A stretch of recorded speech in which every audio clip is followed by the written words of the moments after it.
Kami tinawagan kasi ako ni Melissa eh. Gusto raw niya ako makausap. Hindi ko alam yung sinasabi mo. Buti pa umalis ka na. Tigilan mo na kaibigan ko. Kailangan mo malaman ng totoo. Felix ang nagplano ng lahat. Saan ka namin dadali? Paano ka namin i-dispatch ang pagkatapos ko ng pagsawaan? Accept her or not, naging girlfriend siya ng anak natin. Kinailangan niya tulong natin pero tinalikuran lang natin siya.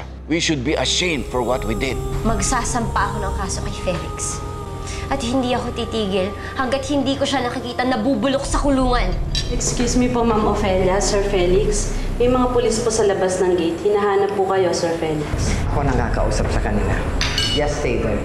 Pumunta kami rito para makiusap sana kay Felix na isukong sarili niya sa amin. Kumanta na po yung makasama niya. Pati po si Melissa.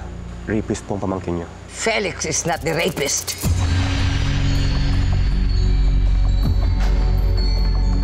You're jumping into conclusion, Lieutenant. Nakapag-desisyon na ba ang korte na rapist ang pamangkin ko? Hindi pa po. Well then, ang pagkakaalam ko sa batas, he is innocent until he's proven guilty. Sorry po sa sinabi ko. Pero kung ini-insist niyo po na inosente si Felix, bakit niyo po siya tinatago sa bahay niyo? Bakit hindi siya hayaan sumama sa amin? Dahil kanina pa tayo nag-uusap dito. Pero wala kayong nilalabas na warrant of arrest against him. Madam, matagal ko na pong kaibigan si Felix. At umaasa po ako makikipagtulungan po siya sa amin. Well, as I said kanina, Lieutenant, wala rito si Felix. Intindihan mo? Good night!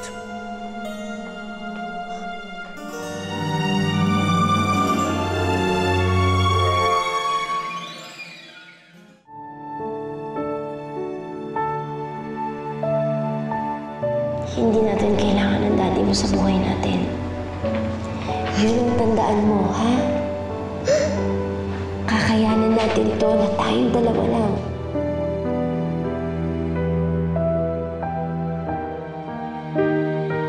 Dati ako'y nagtatanong, bakit walang tatay? Pero di na bale, kasi nandiyan ang nanay.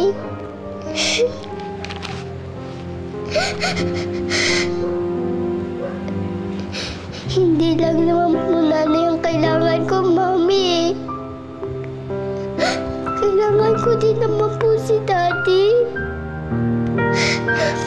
Kailangan po natin siya.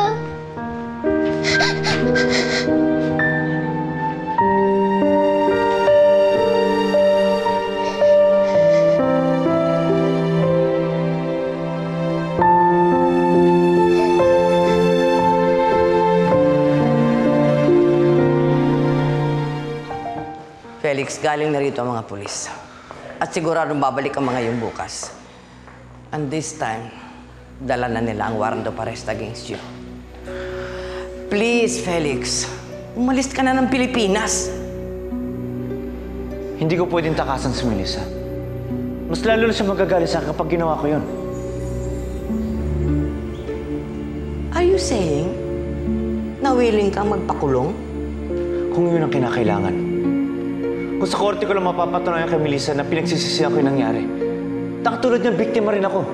Oo, gagawin ko. But that's nonsense, Felix. Nag-iisa ka lang. 4 sila nagdidiin sa'yo. Wala kang kalaban-laban. Then let me suffer my fate, Amorcita. May kasalanan ako at kailangan ko pagbayaran yun. I won't let you do that, Felix. I'm sorry, Amorcita. I've already made my decision. Oras na dumating ang mga pulis, sasama ako sa kanila.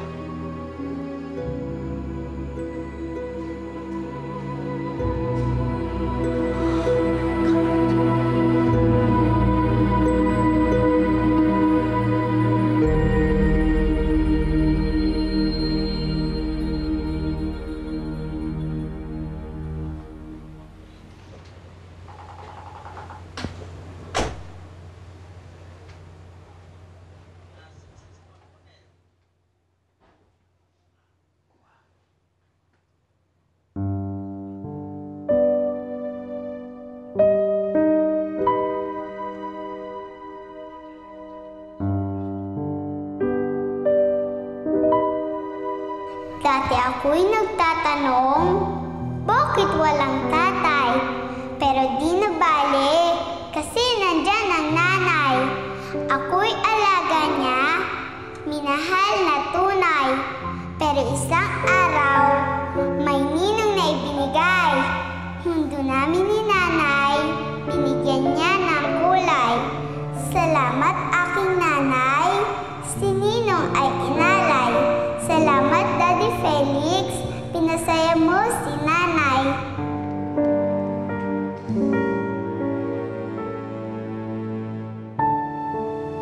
Niloko tayo ng daddy mo, Eva.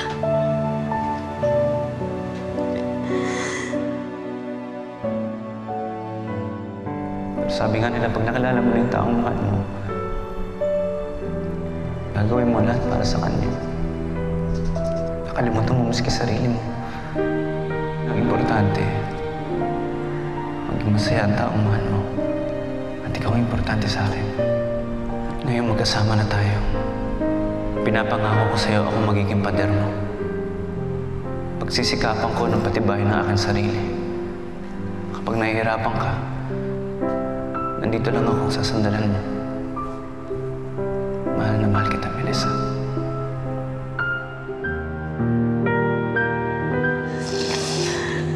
Paano kita sasandalan, Felix?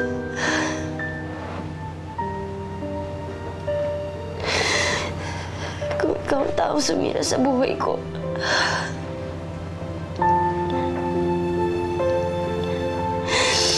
Kung ikaw ang sumira ng pangakong binitawan mo.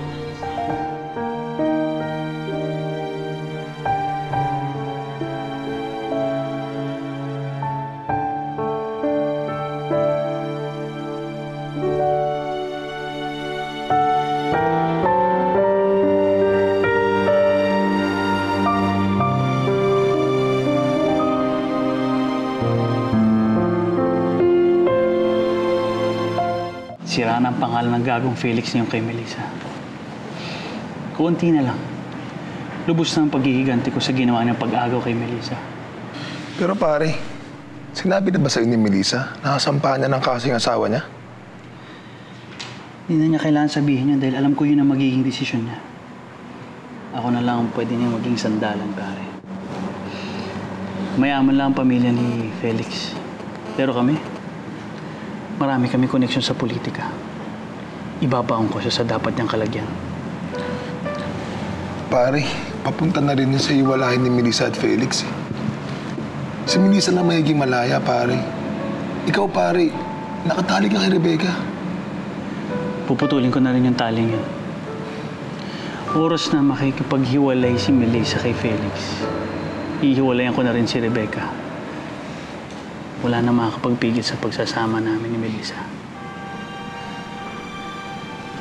Paano? Punta ko muna ulit si Melissa. Kailangan niya ako ngayon. Sabay na ako sa'yo, pare. Roberto, hindi ako papayag na makipaghiwalay sa'yo. Papayag ka, Rebecca? Hindi. Hindi ko pipirmahan ng papeles. Hindi kita pamimigay dun sa Melissang yon. Alam mo, rinding-rinding ako sa kakangawa mo eh. Ligong to sa kukote mo, ha? Kami ni Melissa para sa isa't isa. Inuubos ko lang lahat ng taong humahad lang sa amin. Huwag mong hintayin na ilagay kita sa listahan ng mga taong gusto kong burahin. Ha? Naintindihan mo?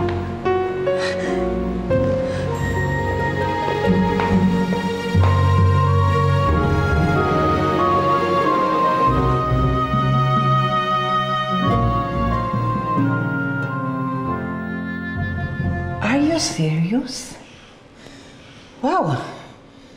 Si Felix, susuko sa mga pulis. Wala akong maisip na taong gagawa niyan na nasa matinong pag-iisip. Kali. Well, nabulag na tuluyan ang isip ni Felix kay Melissa. He will do everything. Papatawad lang siya nito.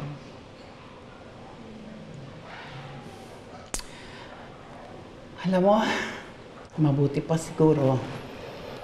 Kumuha ka na ng magaling na abogado para maipagtanggol siya. Regina, I already did that. In case na hindi ko magumbinsi si Felix na pumunta ng Amerika. But I won't let him go to jail. Kahit na ubusin ko lahat ng kayamanan ko. Protektahan ko lang ang anak ko. Well, cheers! Cheers.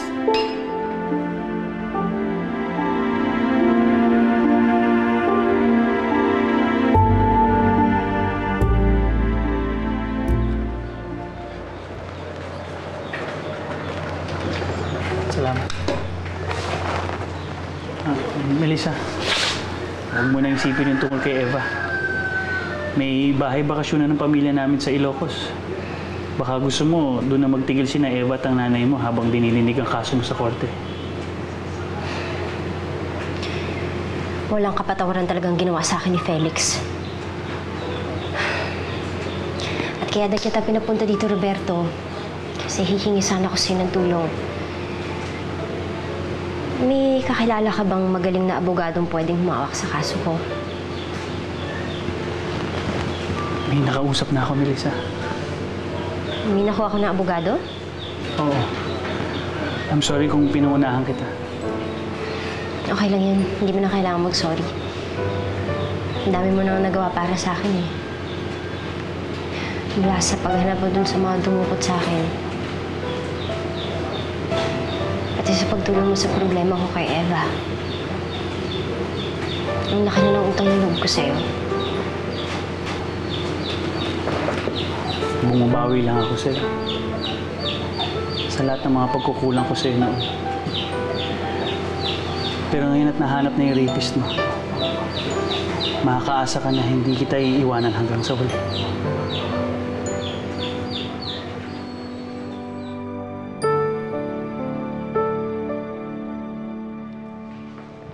Felix? Saan ka pupunta? Hindi ko nahuhintay na puntahan ako dito ng mga pulis. Pupunta ako ng presinto para maayos na lahat. Felix, buhay mo ang matatapos sa binabalak mong yan. Mabuburo ka sa kulungan. Don't do this to yourself, Felix. Nakikiusap ako. Nakapag-book na ako ng flight mo papuntang Amerika. Umalis ka na, Felix, please. I can't bear to say you go to jail. Kung gusto ni Melissa na makulong ako, ibibigay ko sa kanya kung anong gusto niya. But you could be in jail for the rest of your life, Felix.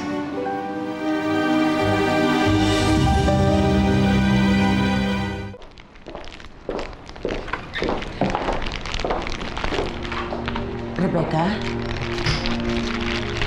You're leaving? Rebecca?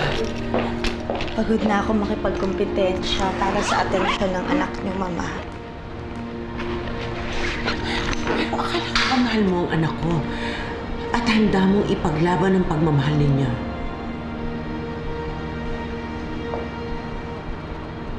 Katawan ko lang ng pinakasalan niya. Pinakasalan niya ako, pero hindi kasama ang puso niya. Alam ko na ngayon na wala akong laban kay Melissa. Pinauubaya ko na siya sa babaeng mahal niya. I'm sorry, Rebecca. Don't be sorry, Mama. Nagkamali lang ako ng lalaking minahal. Pakisabi na lang po kay Roberto na padala niya na lang sa akin yung mga papel na kailangan kong pirmahan para ma-finalize ang paghiwalay namin.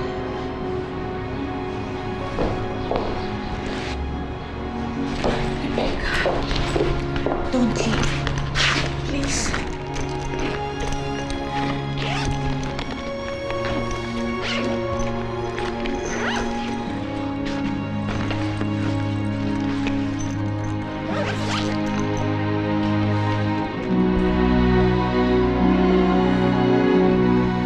Goodbye, Mama.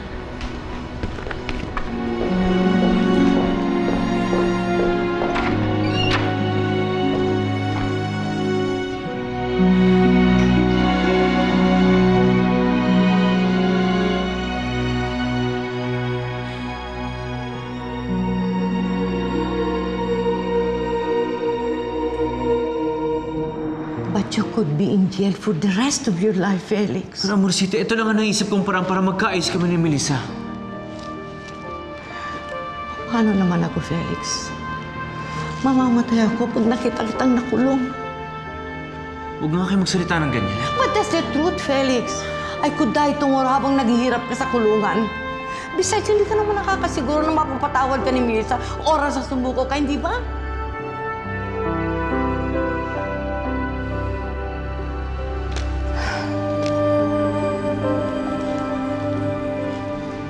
Gusto mo ka mo magkaayos kayo ni Melissa, hindi ba?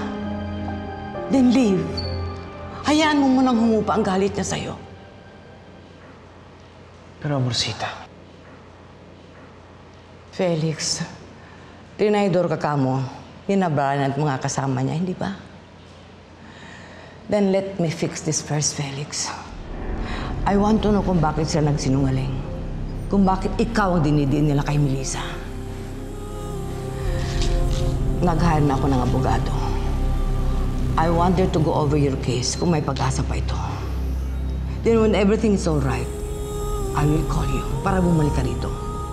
Para harapin mo muli si Melissa. Okay? Come on, Felix.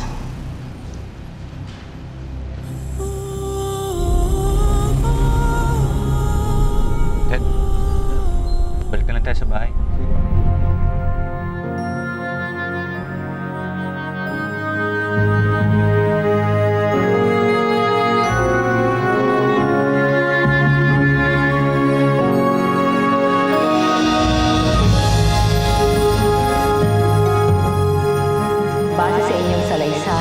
Inamin ninyo na kayo ay kasabwat sa mga dumukot kay Melissa Santiago Rastro.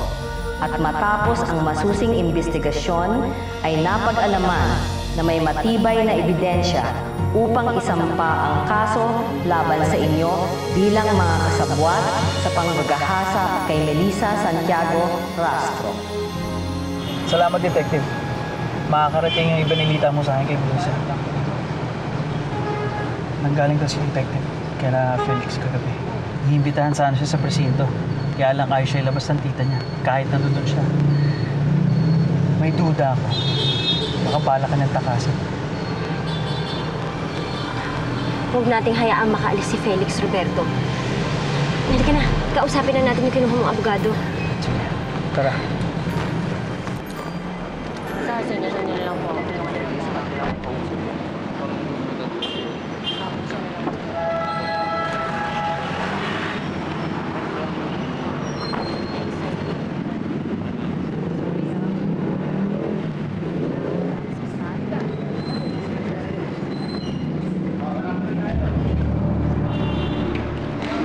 Roberto, ano ginagawa nila dito? Hindi ko rin alam. Siguro natunugan nila na magsasampa ka ng kaso laban kay Felix. Hayaan mo na sila. Anong pakiramdam mo, Melissa, matapos ang mga panahon, ngayon ay mabibigyan linaw na ang kaso mo? Bakit kayo magkasama ni Consiel Sebastian? Is this a sign na magiging ang ibang love affair ninyo? Totoo ba na lalaki pinakasalan? Nakikiusap ako. Sana pabayaan niyo na muna si Melissa. She will talk to you kapag handa na siya. Sa ngayon, kailangan namin makausap ang abogado niya, okay? Pero ano po masasabi niyo kasi? Sabi niyo, Melissa, is this a sign na mag-violate ang love affair ninyo? Sir, please, sir.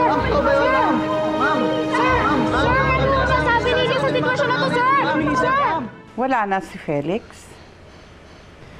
Well, by this time, nakasaka na siya ng aeroplano. Wow. Nag-iisa na lang siyang pamilya mo rito sa Pilipinas. Wala ka bang balak sundan siya sa Amerika? Well, aasikasuhin ko muna mga problemang iniwan niya rito. And if I can't, then I have no choice but... Felix? Si Felix. Felix? What happened? I'm sorry, Hermosita. Pero di ko kayang takasan si Melissa.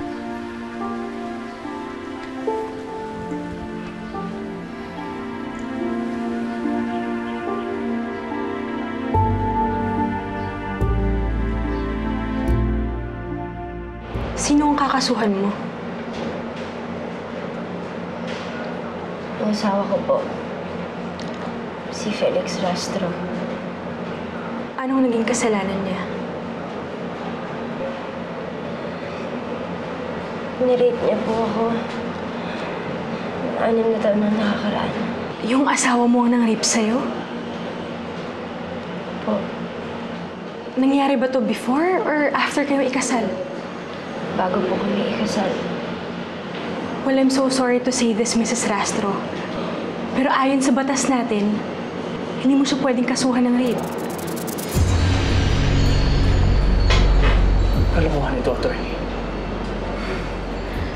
Malinaw ang nakasaad sa batas, Mr. Sebastian. Kapag pinakasalan ng rape victim, ang taong nang rape sa kanya, ibig sabihin nito, inaabsuelto niyang ginawa sa kanya. You married your rapist, Mrs. Rastro. Hindi mo dapat ginawa yun.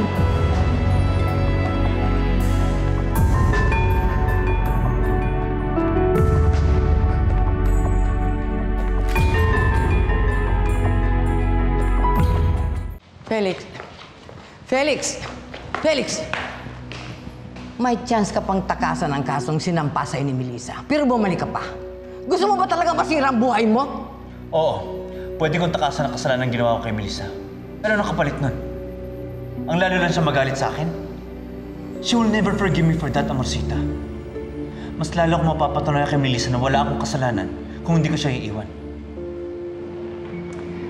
Ofelia, alam mo ang isang ibon, mahirap itaboy sa hawla kung ayaw namang umalis. Bakit di mo na lang pabayaan si Felix magstay? I guess you're right, Regina. But we have to be prepared for the worst. Alam nga naman, hintayin na lang natin tamaan tayo ng tsunami. Oo, attorney. Nagpakasal ako kay Felix. Pero yun dahil hindi ko naman alam. Hindi ko alam na siya yung nang-rape sa akin. Sa 6 na taon na magkakilala kami, hindi ko naman siya nakitaan na masakong tao siya. Na may kasalanan siya sa akin.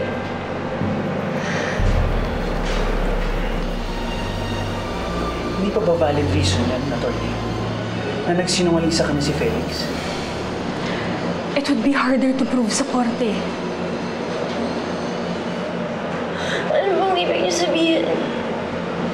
Na wala na akong pag-asa magsampa ng kaso sa kanya?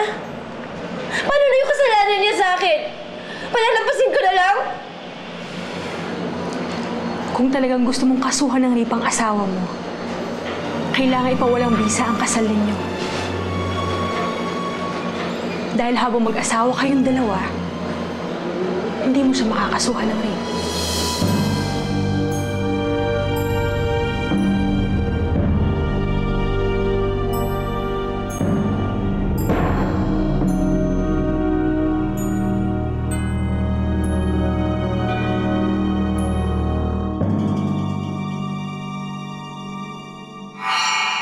Hindi kanya pwedeng kasuhan ng rape hanggat kasal kayo.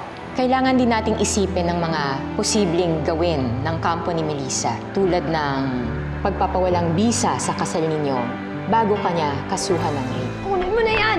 Melissa, wedding ring natin to. Basura ng tingin ko dyan! Melissa, ulitin ko sa'yo. Pinagsisisihan ko yung nangyari. Sisiguraduhin ko, hindi ka matatahimik gaya ng panggugulo mo sa buhay ko noon. Tangkapin mo ng pagkatala mo, Felix. Ipinahiram ko lang sa'yo si Melissa. Kaya ngayon, binabawi ko na siya sa'yo. Ah!